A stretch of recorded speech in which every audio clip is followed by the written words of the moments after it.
Good morning friends, कैसे हैं आप लोग। और मैं स्मिता माथुर, मेरी यूट्यूब चैनल में आप लोग का स्वागत है बहुत बहुत। और आज जो मेरी कहानी है वो कुछ थोड़ी सी अलग है और आपको पढ़ के थोड़ा आश्चर्य भी होगा, कुछ हंसी भी आएगी आपको। तो इस कहानी का नाम है कंजूस मक्खी चूस। नाम से आपको समझ में आ गया होगा कि कुछ हंसने वाली कहानी है।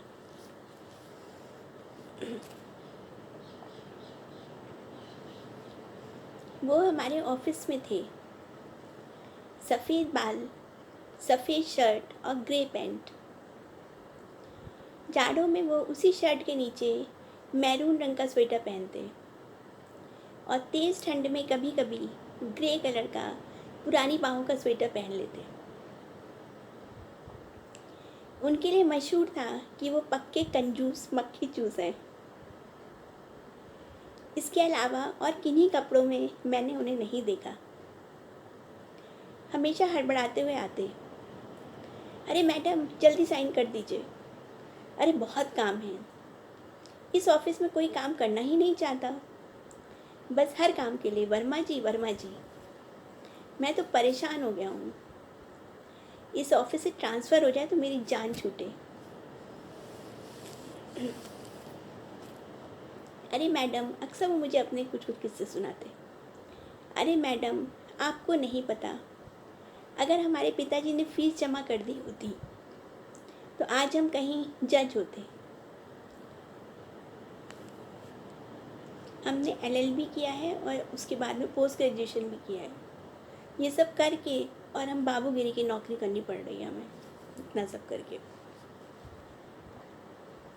हमारी बड़े बड़े लोगों से पहचान है और जब तक मैं समझूं वो झटपट साइन करवा के ले जाते।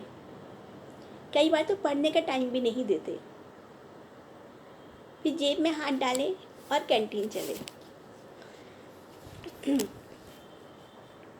12 किलोमीटर दूर से वो रोज़ साइकिल चला कर आते थे, इसलिए एकदम स्लिम ट्रिम थे।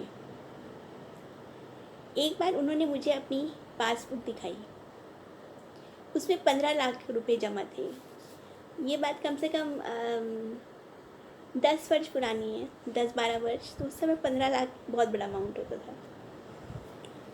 मैंने कहा, अरे वर्मा जी, आप तो नई कार खरीद सकते हैं, साइकिल से क्यों आते हैं। अरे मैडम, एक्सरसाइज हो जाती है। और वो हंसते थे। मुझे उनके साथ काम करना अच्छा लगता, क्योंकि मुझे उनके सफ़ेद बालों और गोल चेहरे में अपने बाबा जी दिखाई देते थे। अपने ग्रैंडफादर की याद आती थी उनको देख के। ऑफिस में कभी कोई पार्टी होती तो वर्मा जी से कलेक्शन करना बड़ा मुश्किल होता। 5 रुपए भी उनकी जेब से नहीं निकलते, लेकिन पार्टी में वो सबसे पहले पहुंचते। सब लोग अपनी प्लेट के बचे रसगुल्ले, समोसे और आलू बड़े उनको दे देते और वो सब खा जाते। सब उनको चिढ़ाते, अरे वर्मा जी और खाइए ना। और वर्मा जी बड़े मस्त होकर बड़े बड़े कौर खा लेते। कहते हैं, सुनते थे हम लोग कि उनके 2 बड़े बड़े पक्के मकान हैं,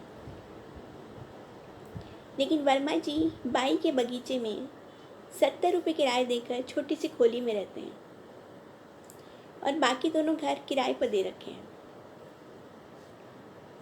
घर में पानी का बिल ना बढ़े, इसलिए बाहर सड़क पर लगे कॉरपोरेशन के नल पर नहाते हैं। सोचिए, अपने घर छोड़ के बाहर सड़क पर नहाते थे। एक बार वर्मा जी को किसी शादी का निमंत्रण नहीं मिला जहां वो जाना चाहते थे। अब उनकी इच्छा थी तो वर्मा जी पहुंच गए। सबने कहा, आइए आइए वर्मा जी, कैसे आना हुआ। आप किस ओर से हैं। वर्मा जी बोले, हम लड़के वालों की ओर से हैं, क्योंकि ऑफिस के बाकी लोग लड़की वालों की ओर से हैं। हमारी लड़के के पिता से बहुत अच्छी जान पहचान है। गोलगप्पे खाते हुए उन्हें ये भी ध्यान नहीं रहा कि वर के पिता बगल में खड़े उनकी सब बातें सुन रहे हैं। वर्मा जी उनको पहचानते भी नहीं थे। सब तिरछी निगाहों से एक दूसरे को देख मुस्कुराते रहे।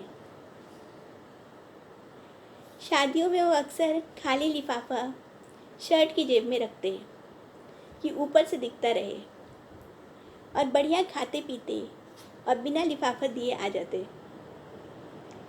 ऐसे थे हमारे वर्मा जी। एक बार वर्मा जी ने पूरे ऑफिस के लोगों को चाय पिलाई। सबको बड़ा आश्चर्य हुआ। वर्मा जी और चाय, ऐसा कैसे हो गया? बाद में पता चला कि ऑफिस के सामने से कोई डेड बॉडी गया था। किसी के डेड बॉडी लेके जा रहे होंगे लोग। उसके ऊपर से जो सिक्के निछावर किए जाते हैं, वर्मा जी उसको बटोर कर ले आए थे और उससे सबको चाय पिलवा दी। आधे लोगों को तो उसी समय उल्टी जैसा लगने लगा। चाय भी पिलाई, और किन पैसों से? वर्मा जी के पास पैसों की कमी नहीं थी, लेकिन उन्होंने एक भी बच्चे की शादी नहीं करी। आखिर शादी में पैसा खर्च होता। 32 साल की बिन ब्याही बिटिया की होते हुए भी वो बड़े खुश रहते थे। उन्हें कोई चिंता नहीं थी बच्चों की शादी हो या ना हो। कहते हैं उनकी जेब में हमेशा 20-25 हज़ार रुपये रहते थे, लेकिन जब अगली तनख्वाह आ जाती तो वो उन्हें बैंक में जमा करा देते। 2 साल पहले जब वर्मा जी रिटायर हुए तो सबने उनका खूब फूल मालाओं से स्वागत किया। वो कभी किसी की फेयरवेल पार्टी के लिए पैसे नहीं देते थे, लेकिन उनकी पार्टी बड़े धूमधाम से की गई। आज उनको रिटायर हुए कम से कम 12 साल से ऊपर हो चुके हैं, लेकिन उनका अलबेला व्यक्तित्व अभी भी बहुत याद आता है। तो ऐसे थे हमारे वर्मा जी, कंजूस मक्खी चूस, कि ऐसा भी कोई इंसान हो सकता है। लेकिन ये वास्तविक चरित्र है जो मैंने अपनी आंखों से देखा है। चलिए, थैंक यू। आशा है आपको ये छोटा सा अच्छा लगा होगा, छोटी सी कहानी। और अगर आपको मेरी कहानियाँ और अनुभव अच्छे लगें तो प्लीज़ इनको, मेरी चैनल को सब्सक्राइब करिएगा और अपने फ्रेंड्स के साथ इसको शेयर करिए, जिससे वो लोग भी इसका आनंद उठा सकें। बस, थैंक यू सो मच। अगली कहानी तक के लिए बाय, गुड डे।